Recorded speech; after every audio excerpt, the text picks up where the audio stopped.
São Camilo de Leles, nossa inspiração de santidade de hoje, é uma figura que desafiou as convenções de sua época, transformando uma vida desregrada em um legado de compaixão e serviço inabaláveis. Prepare-se para mergulhar na história de um homem que, de soldado e jogador inveterado, tornou-se um gigante da caridade, o pai dos enfermos e o fundador de uma ordem religiosa dedicada ao cuidado integral dos doentes. Neste vídeo, desvendaremos os detalhes da jornada extraordinária de São Camilo de Leles, desde suas origens humildes e sua juventude conturbada, até sua profunda conversão e o impacto revolucionário que teve na forma como a Igreja e a sociedade enxergavam o sofrimento e a dignidade humana. Você está pronto para se emocionar e ser profundamente tocado pela vida de um santo que é um verdadeiro farol de esperança e caridade? No dia 14 de julho, a Igreja Católica celebra São Camilo de Leles, que passou à Igreja triunfante em 1614. Camilo de Leles nasceu em 25 de maio de 1550, na pequena aldeia de Bucchianico, província de Siete, na região de Abruzzo, Itália. Sua vida começou sob circunstâncias peculiares, marcadas pela idade avançada de seus pais e uma infância desprovida da ternura materna, pois sua mãe, Camila de Compeles, faleceu quando ele tinha apenas 13 anos. Seu pai, João de Leles, era um militar a serviço da Espanha, um homem de temperamento forte e vida boêmia, o que impactou diretamente a formação do jovem Camilo. João, já com cerca de 60 anos quando Camilo nasceu, passava longos períodos ausente, e a figura paterna, presente muitas vezes, se limitava a ensinamentos sobre o manejo de armas e a vida militar. Essa ausência e a influência de um pai com hábitos libertinos levaram Camilo a uma juventude turbulenta. Longe dos preceitos religiosos e da disciplina, desde cedo, Camilo revelou um caráter impetuoso e uma compleição física imponente. Com quase 2 metros de altura, uma força notável e um temperamento explosivo, ele se destacava em meio aos seus pares. A morte da mãe e a contínua ausência do pai o deixaram à deriva, mergulhando-o no vício do jogo e na vida militar. Aos 17 anos, seguindo os passos do pai, alistou-se no exército veneziano e participou de diversas campanhas militares. Sua vida nesse período era caracterizada por uma profunda indiferença religiosa, noites em tavernas, jogos de azar e uma vida desregrada, onde o dinheiro ganho no exército era rapidamente dissipado. Sua inclinação para o jogo era tão forte que chegou a perder tudo o que possuía, inclusive sua própria camisa. Uma apasta, uma úlcera incurável no pé, desenvolvida durante o serviço militar, tornou-se o ponto de virada em sua vida. A ferida, que o acompanharia por toda a vida, era dolorosa e exalava um odor fétido, afastando as pessoas ao seu redor. Essa enfermidade o levou a buscar tratamento no Hospital de São Tiago dos Incuráveis, em Roma, onde foi admitido como enfermeiro. Contudo, sua índole indisciplinada e sua paixão pelo jogo persistiam, levando-o a ser expulso do hospital por sua conduta irresponsável. Após ser expulso, Camilo vagou por um tempo, buscando trabalho e enfrentando dificuldades. Foi nesse período de desespero que um encontro providencial mudou o curso de sua vida. No inverno de 1575, em Molfetta, Puglia, enquanto trabalhava para os frades capuchinhos na construção de um convento, Camilo teve uma experiência que transformaria seu coração. O guardião do convento, Frei Ângelo, percebendo a angústia e a inquietude do jovem, convidou-o a refletir sobre sua vida e a buscar a Deus.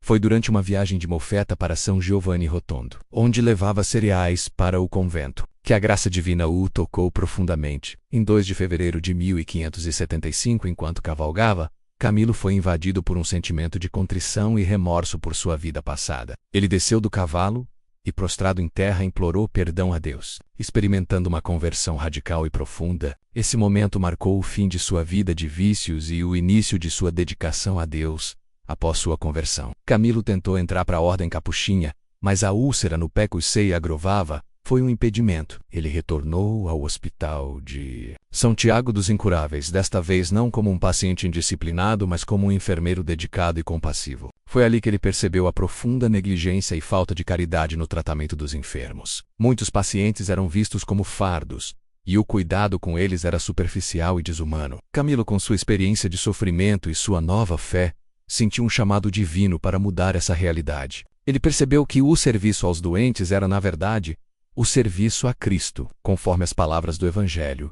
Tudo o que fizestes a um destes meus irmãos mais pequeninos, a mim o fizestes. Mount 2540. Aos 32 anos, após ser inspirado por uma visão de Jesus Cristo na cruz que o encorajou a seguir em frente com sua missão, e aconselhado por seu diretor espiritual, São Felipe Neri, Camilo decidiu fundar uma nova congregação religiosa. Ele se deu conta de que o cuidado com os enfermos não deveria ser apenas uma questão de técnica, mas de amor e devoção. Em 1582, com a ajuda de 2 companheiros, iniciou o grupo que se dedicaria aos doentes com amor de mãe. Este grupo, que mais tarde se tornaria a Ordem dos Ministros dos Enfermos, ou Camilianos, tinha como carisma o serviço aos doentes com a máxima caridade, mesmo com risco da própria vida. A úlcera no pé de Camilo continuava a ser um tormento constante, mas ele nunca a viu como um obstáculo, mas sim como um lembrete constante de sua própria fragilidade e da necessidade de compaixão. Ele se dedicava incansavelmente aos doentes, muitas vezes carregando-os nos brocos, limpando suas feridas e oferecendo-lhes palavras de conforto e esperança. Sua estatura e força física, antes usadas em batalhas e jogos, agora eram empregadas para aliviar o sofrimento alheio. Ele mesmo muitas vezes tinha que se arrastar de cama em cama devido à dor no pé, mas seu espírito de sacrifício era inabalável, para que sua obra tivesse maior reconhecimento e pudesse ser perpetuada. Camilo percebeu a necessidade de receber o sacramento da ordem. Assim, em 1584, foi ordenado sacerdote aos 34 anos de idade. Sua ordenação permitiu que ele oferecesse não apenas o cuidado físico, mas também o consolo espiritual aos enfermos. A congregação que fundou, a princípio conhecida como Companhia dos Servos dos Enfermos, foi aprovada pelo Papa Sisto V, em 1586, e elevada à ordem regular pelo Papa Clemente VIII. Em 1591, recebendo o nome de Ordem dos Ministros dos Enfermos, marca distintiva dos camilianos, era a cruz vermelha costurada em seus hábitos, símbolo de seu compromisso inabalável com o sofrimento de Cristo nos enfermos. Essa cruz vermelha é considerada precursora da Cruz Vermelha Internacional. Fundada séculos depois, os camilianos inovaram nos cuidados com os enfermos, introduzindo práticas que hoje são consideradas básicas na enfermagem, como a organização de enfermarias, a atenção à higiene e a importância da nutrição adequada para os pacientes. Eles também foram pioneiros na formação de enfermeiros, ensinando não apenas técnicas, mas também a importância da empatia e do amor no cuidado. São Camilo de Leles era conhecido por sua profunda humildade e caridade. Apesar de sua doença crônica e das dores constantes, ele irradiava alegria e paz. Suas palavras eram simples, mas carregadas de significado, e suas ações eram um testemunho vivo de sua fé. Ele frequentemente repetia: "Mais caridade, meus irmãos, mais caridade." Outra frase atribuída a ele que reflete seu espírito de serviço é: "Eu quero ir para o paraíso pela estrada da caridade." Ele também insistia que os enfermeiros deveriam tratar os pacientes não como servos pagos, mas como mães carinhosas cuidam de seus únicos filhos. O reconhecimento de Camilo como santo não se deu apenas por sua fundação de uma ordem religiosa, mas pela profundidade de sua caridade e pelos milagres atribuídos à sua intercessão. Desde os primeiros anos de sua congregação, relatos de curas inexplicáveis e intervenções divinas começaram a surgir. Um dos milagres mais conhecidos é o da multiplicação do pão em um convento de camilianos em Nápoles, quando os suprimentos estavam escassos e a ordem passava por dificuldades financeiras. Camilo, em oração, viu os celeiros se encherem milagrosamente, garantindo o sustento dos irmãos e dos doentes.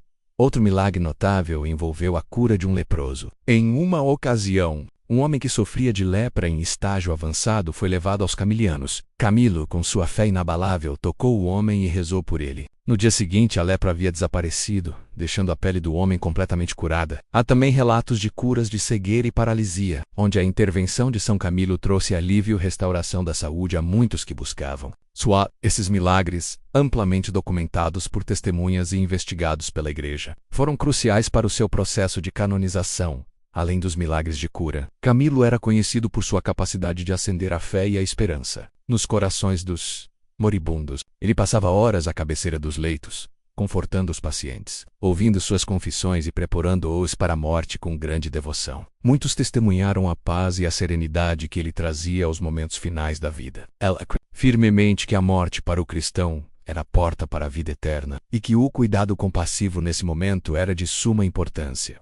Camilo de Leles faleceu em 14 de julho de 1614, em Roma, aos 64 anos de idade, após uma vida de serviço incansável e sofrimento físico. Sua morte foi marcada por uma grande comoção e pela veneração imediata por parte do povo. O processo de canonização, que se inicia após a morte do candidato à santidade, é um procedimento longo e rigoroso da Igreja Católica para investigar a vida, as virtudes heróicas e os milagres atribuídos à intercessão de um servo de Deus. O processo de beatificação de Camilo de Leles começou logo após sua morte. A fase diocesana do processo coletou testemunhos de sua vida, suas virtudes e os relatos de milagres. Após a aprovação dessas informações, o caso foi enviado à Congregação para as Causas dos Santos no Vaticano. Em 1742 ele foi beatificado pelo Papa Bento XIV, que reconheceu suas virtudes heróicas e a autenticidade de um milagre atribuído à sua intercessão.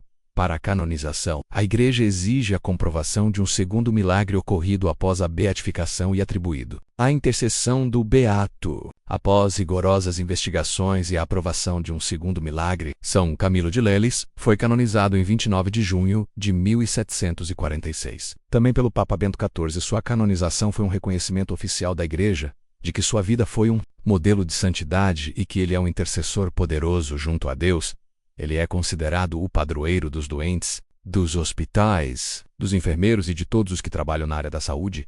As relíquias de São Camilo de Leles são veneradas em diversos locais, sendo as mais importantes guardadas na Igreja de Santa Maria Madalena em Roma, que é a Igreja-mãe da Ordem dos Camilianos. Nesta igreja, o corpo de São Camilo repousa sob o altar-mor, em uma urna de prata, sendo um local de grande peregrinação para fiéis de todo o mundo, especialmente para aqueles que buscam cura e intercessão para si mesmos ou para seus entes queridos. A devoção a São Camilo é muito forte na Itália, mas se estendeu por todo o mundo onde a Ordem dos Camilianos atua. Com hospitais e centros de saúde dedicados ao seu nome, outras relíquias de menor porte são encontradas em várias casas e igrejas da Ordem Camiliana espalhadas pelo mundo, como no Brasil, onde os camilianos têm uma presença significativa na área da saúde. Essas relíquias servem como pontos focais para a veneração e a oração, conectando os fiéis ao santo e à sua mensagem de caridade e cuidado com os enfermos. A importância das relíquias na veneração católica reside na crença de que elas são lembretes tangíveis da vida de santidade do indivíduo e um meio pelo qual Deus pode operar milagres por sua intercessão. A peregrinação a esses locais é uma expressão de fé e uma busca por bênçãos e graças. A vida de São Camilo de Leles é um testemunho da capacidade humana de transformação e da força do amor de Deus. De uma vida desregrada e egoísta, ele se tornou um modelo de caridade e abnegação, dedicando-se inteiramente aos mais necessitados e sofredores. Sua visão de que o serviço aos doentes é um serviço a Cristo revolucionou o cuidado hospitalar e deixou um legado duradouro na história da Igreja e da medicina. Ele nos ensina que a verdadeira santidade reside na entrega total ao próximo, especialmente àqueles que mais precisam de nossa compaixão e cuidado. Santos do Martirológio Romano, cuja memória é celebrada hoje: São Francisco Solano, sacerdote natural de Montilla, Espanha, e falecido em Lima, Peru. São Francisco Solano foi um frade franciscano incansável. Missionário no Novo Mundo, percorreu vastas regiões da América do Sul, pregando com fervor tanto a indígenas quanto a colonos. Conhecido como o taumaturgo do Novo Mundo, realizou milagres e, segundo relatos, comunicava-se com diversas tribos em uma língua universalmente compreendida. Sua canonização reconheceu seu zelo missionário e santidade exemplar. Beato Gaspar de Bono, sacerdote da Ordem dos Mínimos. O Beato Gaspar de Bono abandonou a vida palaciana para servir a Cristo. Governou a província espanhola de sua ordem, com prudência e caridade, destacando-se por sua vida de humildade e dedicação. Beata Angelina de Marciano, viúva e fundadora, a Beata Angelina consagrou mais de 5 décadas ao serviço de Deus e ao próximo. Estabeleceu o primeiro convento da Terceira Ordem Regular Franciscana para mulheres, tornando-se modelo de vida contemplativa e ação caritativa. Beato Ricardo Langorne, advogado londrino. O Beato Ricardo Langorne foi martirizado sob acusações políticas durante o reinado de Carlos II. Mesmo diante da injustiça, manteve sua fé e entregou a vida com serenidade no patíbulo de Tyburn. Beato Gebre Michel, sacerdote mártir etíope. O Beato Gebre Michael buscou incansavelmente a verdadeira fé, convertendo-se ao catolicismo. Perseguido, suportou prisão, tortura e fome por mais de 1 ano antes de morrer por Cristo. São João Hongxi, mártir chinês. São João Hongxi preferiu a morte a negar sua fé durante a perseguição dos Yituan Boxers. Sua coragem em defender a verdade até o fim tornou-o o símbolo de fidelidade. São Optaciano, bispo de Brescia. São Optaciano destacou-se por sua firmeza na defesa da doutrina católica durante as controvérsias cristológicas do século V. Ao Papa São Leão Magno. São Vicente Madelgarus, nobre da região de Brabante. São Vicente renunciou aos bens terrenos com o consentimento de sua esposa Santa Waldetrudis, fundando mosteiros e vivendo em penitência e oração. São Marcelino, discípulo de São Willibrord. Este monge inglês dedicou-se à evangelização da Frícia e atual Holanda, sendo lembrado por sua fidelidade à missão mesmo em terras distantes. Beato Rosnata, nobre boêmio, o Beato Rosnata ingressou na vida religiosa após perder a família. Defendeu os direitos de seu mosteiro e morreu como mártir da justiça, capturado e privado de alimento. Santa Tusca, viúva de Verona. Santa Tusca vendeu seus bens para assistir pobres e doentes, associando-se à Ordem de São João de Jerusalém. Sua vida foi um testemunho de desprendimento e amor aos necessitados. São Camilo de Leles, rogai por nós. Oremos. Ó Deus, que adornaste São Camilo com um amor singular para com os enfermos, concedei-nos, por sua intercessão, que servindo a Cristo e nossos irmãos, sejamos dignos de alcançar a glória eterna. Por nosso Senhor Jesus Cristo, vosso Filho, na unidade do Espírito Santo. Amém. Gostou deste conteúdo? Não se esqueça de curtir, comentar e compartilhar com seus amigos e familiares. Sua interação é muito importante. E se você ainda não é inscrito, aproveite para se inscrever no canal e acompanhar mais histórias inspiradoras e conteúdos edificantes. Copie o link na descrição e envie para os seus contatos para que o conteúdo chegue ao maior número de pessoas.